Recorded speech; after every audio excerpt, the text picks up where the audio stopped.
A month before the 2020 election, the parent company of Dominion Voting Systems received $400 million in funding. This was shocking news, and I suspected there must be some significant clue to find out what was hidden behind this.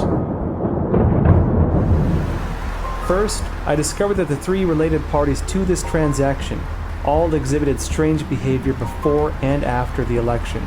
Staple Street Capital, a middle-market private equity firm, was founded on June 9, 2009 and purchased Dominion on July 16, 2018 for about $265 million. Shortly after the election on November 3rd, the company website underwent a full transformation. All information about the company's founders and investment portfolios were deleted. One can no longer find any relationship with Dominion from the website.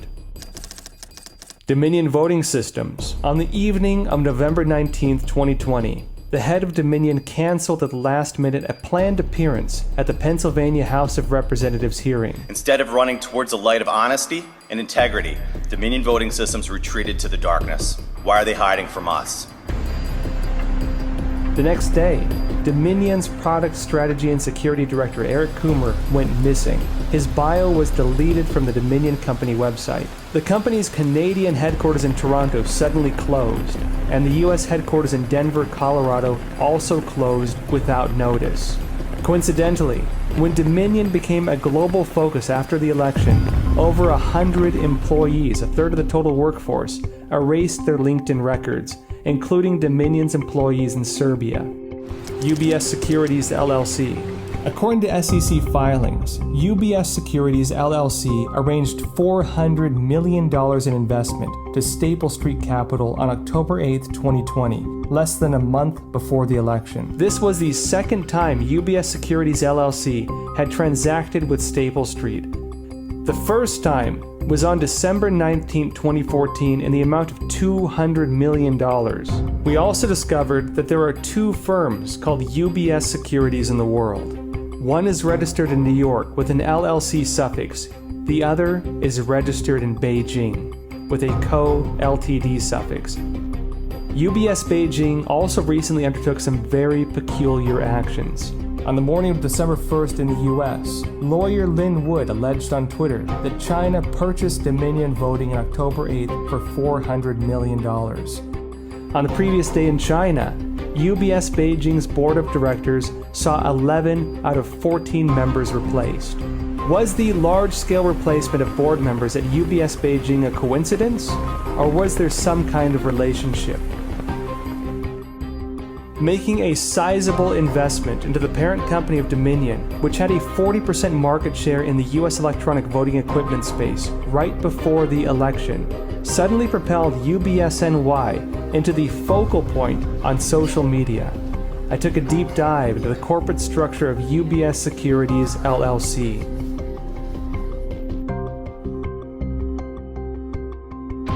The company's profile on Bloomberg shows that 3 out of the 4 board members are Chinese. Their names are Luo Cheng, Ye Xiang, and Mu Lina.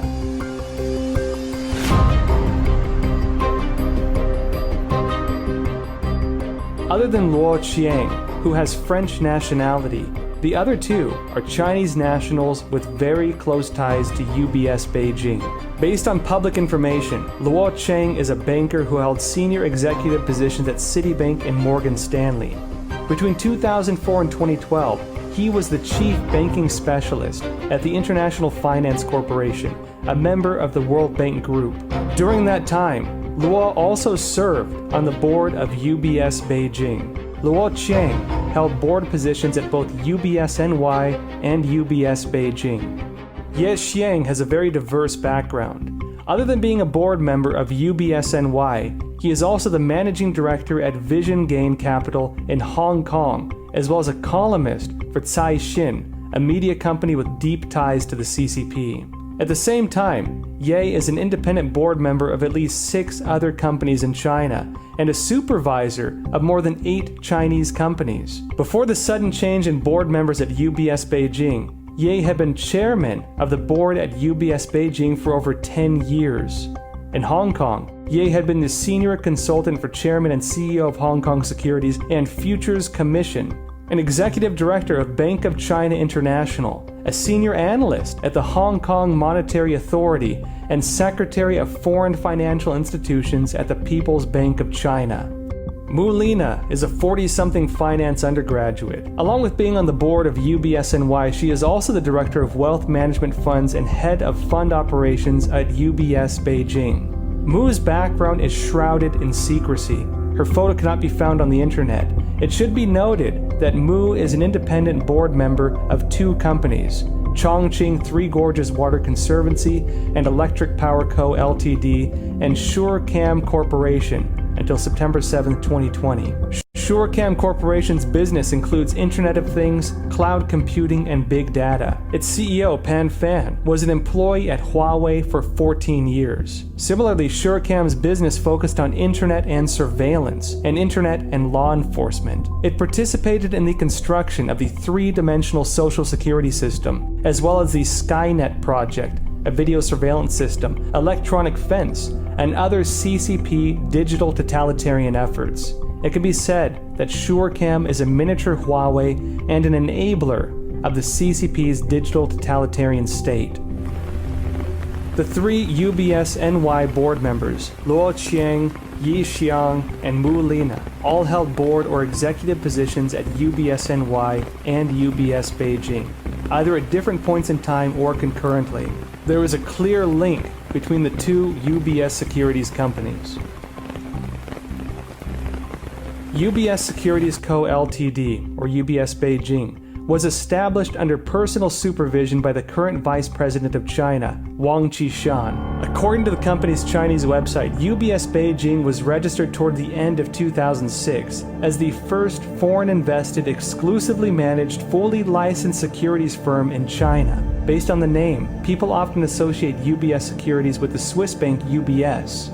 However, the company was actually a rebranding of the failed state-owned company Beijing Securities. Current UBS Beijing chairman, Chiang Yu-jun, presented during a 2017 interview that UBS Group received a full license of Beijing Securities with a 24.99% stake in UBS Beijing. Other stakeholders, including Beijing Guoxiang Asset Management with 33%, Guangdong Provincial Communications Group with 14.01%, China Guodian Capital Holding with 14%, and COFCO Group with 14%. Note that Beijing Guoxiang only had one shareholder, China Construction Bank. Under the care of Wang Qishan, UBS Group became the first foreign company to own a full securities operations license in China. UBS Beijing's business spanned securities underwriting, wealth management, private business, among others. UBS Beijing once executed IPOs for Bank of China, Industrial and Commercial Bank of China, China Construction Bank, China Merchants Bank, China Minsheng Bank, and other banks. It can be said that UBS Beijing has a monopoly in China. When the CCP introduced new policies in 2018 to allow controlling stakes by foreign companies, UBS increased its stake in UBS Beijing to 51%. Yet the company continued to be under CCP control as the board and executives were all Chinese nationals even to this day.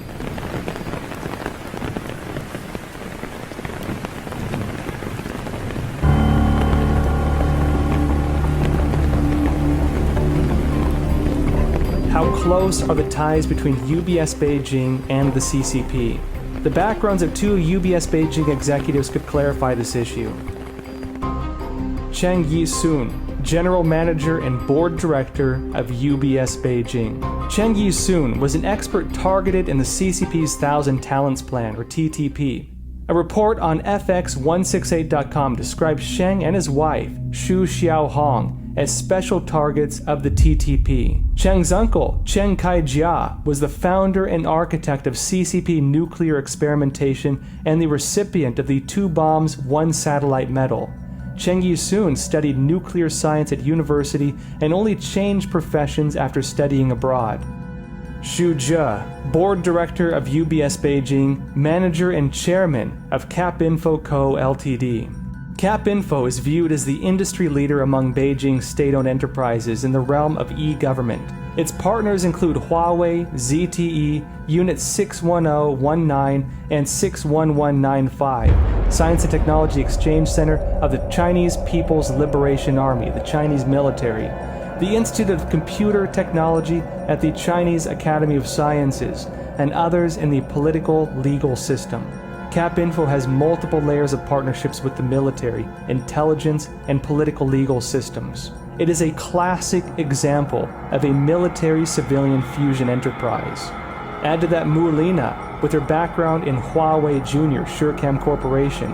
One can only say that UBS Beijing is a highly integrated company of CCP military, intelligence, political legal, digital totalitarian, and financial oligarch forces.